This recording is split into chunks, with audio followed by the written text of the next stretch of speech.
अजी सुनिए जी। क्या हुआ? देखिए, बाहर समय बहुत खराब चल रहा है, आपका बाहर जाना जरूरी है क्या? अरे पगली, हम बाहर जाएंगे नहीं, कमाएंगे नहीं तो गाड़ी और घर का किस्ती कैसे जमा होगा? अच्छा, मतलब आपसे बढ़ के मेरे लिए रुपया है का? तुम चिंता मत करो, हम शाम में मिलते हैं। अच्छा बाय। ठीक है, बाय।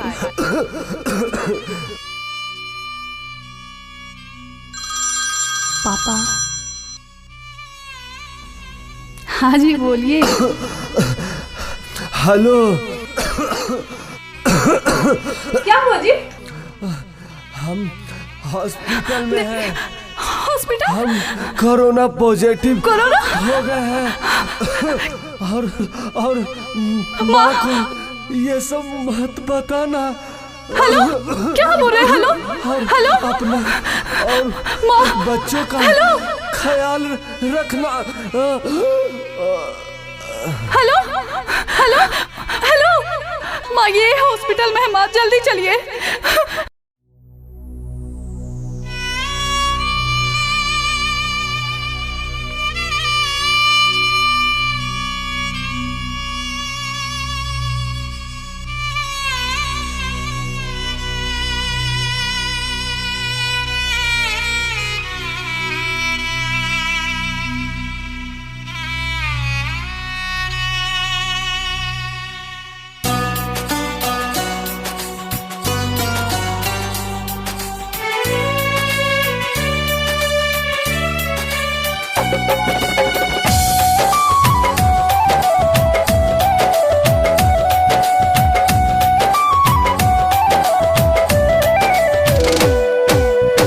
दुश्मन कोरोनावा लेत बाबे जनवा दिले बताबाही मचाए।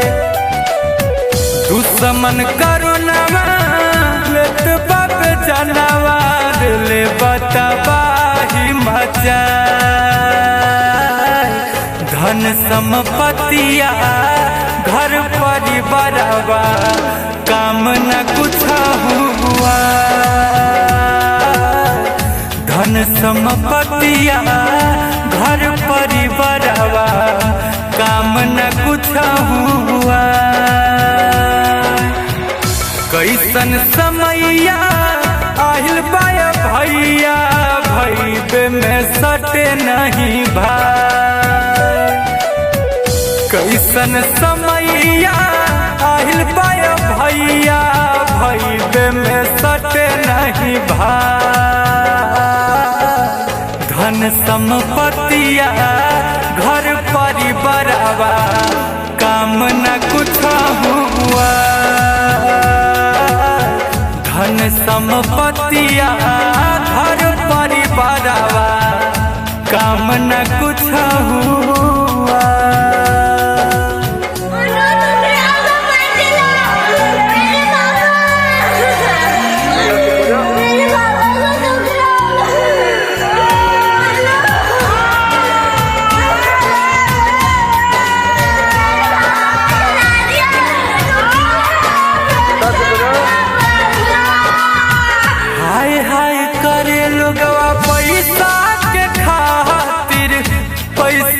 करे गुमान हो, महलया तारी रुपया रह जाई धरले जाई जब शरीर समसान हो।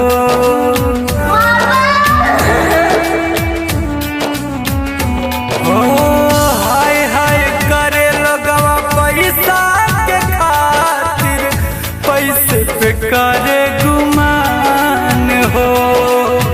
महलया तारी रुपया रह जाई धरले जाई जब शरीर समसान हो। पैरवी पहुँच चाहे के तनो लगाइबा, चली ना कवनो उपाय। पैरवी पहुँच चाहे के तनो लगाइबा, चली ना कवनो उपाय। धन संपत्तिया घर परिवारवा काम न कुछ हुआ। संपत्तिया घर परिवारवा काम न कुछ हुआ।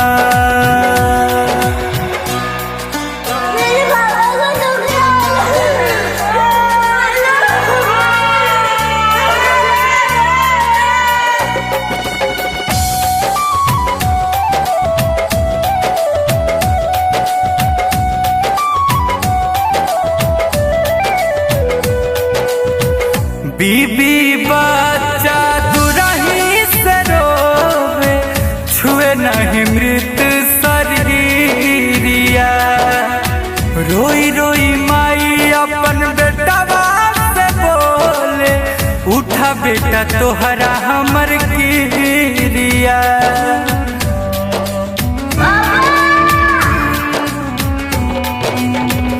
बीबी बच्चा दुरही नहीं मृत शरीरिया।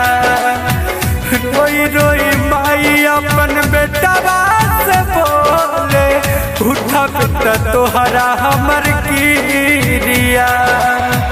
अमना लबेला गुंजन मारू सबका के समझा। अमना लबेला गुंजन शिशिर सबका के समझा। धन संपत्तिया घर परिवारवा काम न कुछ हुआ। धन संपत्तिया घर परिवारवा काम न कुछ हुआ।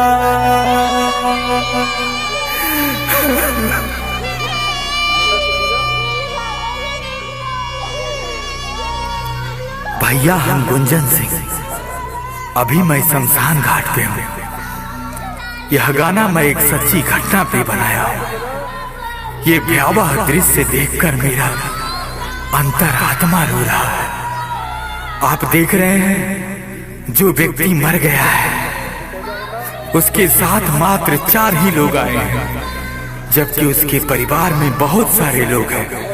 इसलिए हम आप सबों से हाथ जोड़कर विनती कर रहा हूँ, कृपया घर से बाहर ना निकले। अपने और अपने परिवार का ख्याल रखें। कोरोना बीमारी सच में बहुत ही घातक रूप ले चुका है। आपके परिवार को आपका बहुत जरूरत है।